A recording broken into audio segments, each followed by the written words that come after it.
रखाई आम गोटे पटे जदि माने देखा कोमल माटी रही आ गोटे पटे पथुरिया माटी रही पथुरिया माटी कोमल माटी की कहूँ जे तुम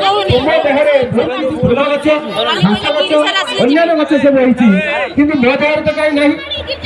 कोमल माटी कहूँ जे तुम देहटा जदि कोमल करदेव टाण कर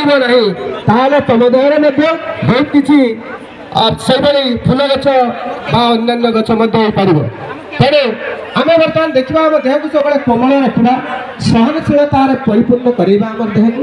जहाँफल कि आम निश्चित भाव में ए समाज में आदृत हवा एवं बर्तमान ये जो पिलामानकर